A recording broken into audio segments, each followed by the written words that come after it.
배나TV를 위해서 구독 신청 꼭 해주시고 광고도 끝까지 꼭 봐주십시오. 부탁드립니다.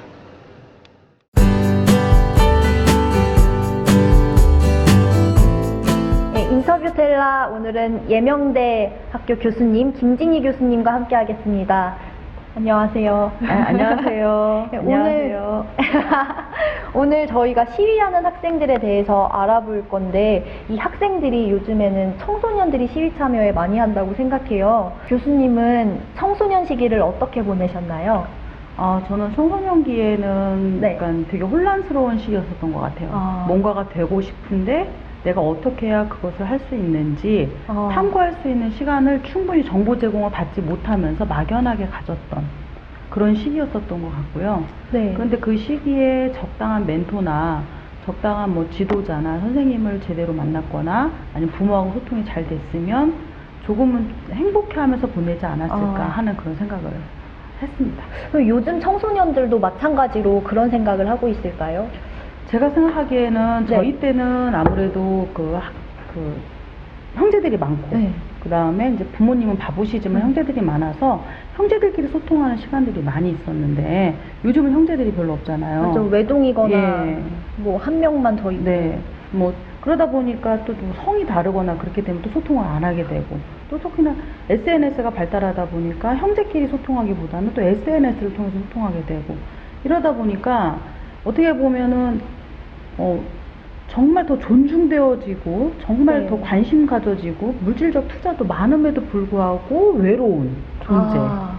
그래서 실제적으로는 본인들이 미래로 나아가고자 하는 것에 대한 어떤 지식적인 정보는 많이 습득하지만 정서적인 충족은 덜한 그런 상황 속에서 우리 청소년들이 있지 않을까 하는 생각이 들어요. 그러면 요즘에 그 집회 시위 현장에 정치 집회 현장에 청소년들이 굉장히 많잖아요. 그러면 이런 사회 현상과 청소년들에게 주어진 환경이 영향이 있는 걸까요? 그러니까 청소년기에는 이제 보통 자아 정체감이 네. 성립돼야 되는 시기예요. 그 네. 자아 정체감이라는 게 뭐냐면, 그러니까 이거죠. 이제 초등학교 때 질문을 하면 너 나중에 커서 뭐가 될 거니? 라고 질문을 하면 별의별 꿈이 다 나와요. 뭐가 나오냐면 뭐 대통령이 될 거예요. 경찰관이 될 거예요. 과학자. 뭐 연예인이 될 거예요.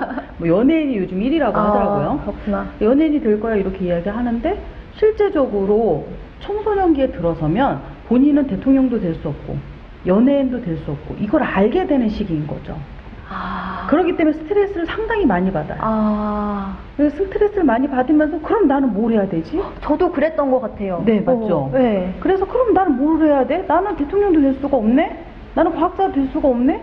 그럼 나는 아나운서가 되려면 공부 이렇게 많이 해야 되나? 나 공부 이거밖에 못하네? 이렇게 자기의 어떤 그 현실적인 문제, 그러니까 현실 속에서의 자기 자신을 깨닫게 되는 시기가 청소년 시기죠. 그러면서 현실적으로 그럼 내가 무엇을 해야 되는지를 고민하는 시기라는 거예요. 그럼 현실적으로 무엇인가를 고민하는 그 시기가 분명히 올 것이 청소년 시기인데 그러면 유아기, 아동기를 거쳐서 청소년 시기로 가는 그 유아기, 아동기 속에서 부모하고 소통이 잘 돼서 그 부모 영향을 많이 받는 시기니까 유아기, 아동기는 그럼 부모하고 소통이 잘 돼서 부모가 너는 너 자체로 소중하고 너 자체가 왜 소중하냐 뭐 너는 나중에 어떤 상황에서든지 사람들에게 존중받는 직업을 선택할 수 있는 충분한 자유가 있어라고 자유를 교육시켜주는 것이 아니라 그 아이에게 무슨 교육을 시키냐면 공부 몇 점 맞았어? 몇 등 했어? 했어 안 했어? 또 맞벌이 하다가 엄마들 집에 들어가자마자 내일 학교 가방 챙겼어 안 챙겼어? 학원 숙제 갔다 했어 안 왔어. 했어? 그런 것도 확인하잖아요. 그러니까 아이들이 실제적으로는 많은 물질적 풍요를 누리고 있음에도 불구하고 소속감의 욕구는 충족되어 있지 않은 상태에서 자기가 무엇을 해야 될지에 대한 그 욕구는 되게 많은 거예요. 그걸 갖다가 어떤 하나의 시위 현장에서 너무 만족스럽게 제시해주고 있는 거죠. 야, 너는 우리나라에서 되게 소중한 존재로서 너는 이런 발언을 할 수 있는 사실은 시위를 하거나 네가 이런 행동, 그러니까 어떤 시위가 아주 정당하긴 하나 그 청소년 시기에 어떤 반사회적이라고까지는 말할 수는 없으나 사회 비판적인 이런 걸 하는 것이 너에게 아주 지식인다운 너가 뭔가 이루어진 듯한 그런 모습이야.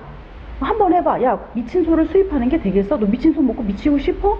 아니잖아. 빨랑 해. 이런 것들의 어떤 그 오. 유혹들이 피가 들끓게 하는. 그렇죠. 청소년들에게 그래 나도 뭔가 할 수 있구나라는 것들을 충족시켜 줄 수 있다는 거죠. 그렇게 되면서 청소년들이 시위 현장에 나가면 근데 이제 청소년들끼리만 있으면 상관없어요. 그런데 이제 정치적으로 이용하는 세력들이나 이제 성인들이 등장을 하게 되면 그 정치적으로 또 여론을 몰아가게 되고 그 청소년들의 순수한 어떤 자기 표현들을 존중해 주는 것이 아니라 그걸 갖다 뭐 다른 쪽으로 이제 뭐 양쪽 진영에서 활용을 한다는 거죠. 양쪽 진영에서 활용을 하게 되면서 청소년들은 실제적으로 자기네들이 어떤 거를 의식하고 가는지도 모르면서도 끌려가기도 하고 자기 인생을 거기다 완전히 던져버리기도 하고 왜냐하면 소속감의 욕구, 자기 충족감의 욕구, 자기 훈훈감을 너무나 느끼고 싶기 때문에. 그런데 문제는 청소년들은 스스로 자기 선택에 의해서 집회에 나왔다고 생각을 할 것 같아요. 그렇게 만들어. 왜냐면 너무 본인들이 하고 싶은 욕구가 많으니까. 왜냐면 우리나라 교육이 이제 학습으로, 그러니까 수능의 목적이 되어져 있으니 그 수능을 포기한 학생들에게 우리는 어떻게 자유교육을 실천할 것인가 고민해 봐야 되는 거예요. 그래서. 그러니까 수능의 공부 잘하는 친구 공부를 잘하면 돼요. 공부를 하면 돼요. 그리고 공부를 만약에 내가 못하면 다른 재능을 살려서 그 재능을 통해서 자아 성취를 할 수 있는 그런 어떤 그 가치 기준들도 우리가 가지고 있어야 되는데 우리 가치 기준을 가지고 있어야 되는데 교육에서는 항상 말하면 뭐 하냐고요. 가정 안에서 너 수학 몇 점이야? 수능 몇 점이야? 몇 등급이야? 이런 거가 문제가 되고 있잖아. 너 커서 뭐 될래? 그러니까 벌써부터 이런 교육은 실제적으로는 가정 안에서부터 또 교육이 시작이 돼야 되고 제도적으로도 그러니까 가치를 부여하는 부분, 직업에 대한 가치를 부여하는 부분에 있어서도 좀 다양화돼야 되고 그런 어떤 사회 프로그램들이나 제도들도 많이 만들어져야 되고 그래야지만 청소년들이 공부 아니면 뭐 시위, 무기력 이렇게 세 가지 영역에 빠지지 않게 되지 않을까. 저는 그 시위하는 교복 입은 학생들이 피켓 들고 있는 걸 보면 어머 얘네 부모님이 이렇게 하고 돌아다니는 거 아실까라는 생각이 들거든요. 지금 이제 뭐 이런 거죠. 우리가 부모님들 제가 이제 상담을 오래 하다 보니까 부모님들한테 얘기해요. 그러면 이제 부모님들 앞에서 아이들이 버릇없는 행동을 하잖아요. 네. 청소년들이. 그럼 어머님들이 뭐라고 얘기하죠? 어디서 배웠어? 문을 쾅 만약에 들어가고 그러면 누가 문 쾅 닫으래? 뭐 이럴 수도 있고 옆에 있는 누가 아는 사람이 있다고 하면 내가 친구랑 같이 막 얘기하는데 내 딸이 얘가 원래 안 그러는데 청소년기라서 그래 사춘기라서 그래 하고 벌써 본인들이 인정을 해버리는 거예요. 이런 버릇 없음이 또 예의 없음이 문제 행동인데도 불구하고 그 부분에 대해서 화를 내는 것이 아니라 교육을 시켜야 되는데 혼을 내고 아니면 사춘기라서 그래 본인 스스로 인정하면서 덮고 가. 그러니까 사춘기라는 이유 하나만으로 모든 게 용서가 되는 그런 건가? 걸로 그렇게 생각하는 거죠. 근데 교육을 해야 되는 거죠. 가정 안에서도 교육을 해야 되는데 교육을 하기보다는 혼을 내고 이렇게 되다 보니까 아이는 점점 부모의 말을 듣지 않고 계속 악순환 되는 거죠. 그러면서 이 친구들이 어디서 그런 소속감의 욕구나 본인이 살아있다는 욕구를 충족받을 수 있겠어요. 시위 현장 나가면 바로바로 피드백 그만 잘한다고 오잖아요. 칭찬하고. 그렇죠. 그런데 이거는 올바른 게 아니잖아요. 사실 자기의 미래는 실제로 그 시위 현장에 있는 게 아니잖아요. 네. 그렇죠. 고등학교 졸업하자마자 후회하겠지. 할 수 있는 직업들이 뭐 많지가 않으니까. 그리고 저는 시위하는 것 자체가 안 좋다고 생각하는 게 세상을 긍정의 시각으로 바라보는 게 아니고 좋게 말하면 비판적인 시각인데 계속 불만만 갖고 그렇죠. 화내고 분노하고 네네. 이런 것만 먼저 배우게 되는 거잖아요. 그리고 또 현장에서는 부딪힐 때 뭐 문화적으로 하지 않잖아요. 좀 과격화되잖아요. 네. 막 던지고, 맞고, 싸우고, 욕하고, 소리 지르고, 그 다음에 뭐 하물며 더 심각하게도 가고 하니까 그런 현장 속에서 국가가 되게 인권을 탄압하고 있다 이렇게 느끼게 되면 평생 씻을 수 없는 어떤 삐뚤어진 가치관을 가지게 될 수도 있는 거죠. 앞으로 어떻게 해야 될까요? 어떻게 해야지 이런 청소년들을 올바른 길로 이끌 수 있을까요? 솔직히 저는 되게 본질적인 문제에 관심이 많아요. 어떤 거냐면 가정 안에서 시작해야 된다. 첫 번째는. 부모의 관심. 네. 부모의 관심이 아니라 소통의 기술을 습득해야 된다. 기술. 관심만 있다고 되는 게 그렇죠. 아니구나. 부모님들이 소통의 기술을 습득해야 된다. 청소년기의 아이들과 또는 유아기, 아동기에 거친 그 아이들과 어떻게 소통해야 되는지 소통의 기술을 습득해야 된다라는 것하고 두 번째는 학교 교육에서 우리가 수능이 목적이 아니지만 수능을 목적으로 해서 달려가는 친구와 그렇지 않은 친구들에 대해서 차별하지 않고 차이를 존중해 주지만 그 차이 속에서 자기 효능감을 충족시켜 갈 수 있는 그런 어떤 예술적인 부분이 되었건 아주 사소한 어떤 뭐 다른 부분이 되었건 기술적인 소질적인 것도 있고. 부분이 되었건 그런 부분에 가치를 부여하는 그런 교사들에게도 소통의 기술이 교육되어져야 된다. 저는 그렇게 봅니다. 이 정답은 어쩌면 그 자유 교육에 있을 수도 있겠네요. 저는 자유 학생들에게. 교육이라고 봅니다. 부모들에게도 자유 교육이 어떻게 이루어져야 되는지 전달돼야 되고 그러면 조금만 더 구체적으로 그 자유 교육이라는 거는 어떻게 가르칠 수 있을까요? 자유 교육이 뭘까요? 자유교육이 뭘까요? 자유교육이라고 하는 것은 네. 그 자유는 책임이 따른다는 네. 것이죠. 그러니까 본인이 선택을 했을 때 그 선택에 대한 책임을 본인이 져야 된다. 그렇다고 하면 정보들이 다양하게 제공되어져야 되는데 그런 정보들이 다양하게 제공되어지지 않는다면 편협하게 제공되어진다면 과연 자유냐? 그것이 자유교육이냐? 한번 물어보고 싶고요. 그 다음에 청소년들에게 자유교육은 어떤 식으로 전달이 되어야 하느냐?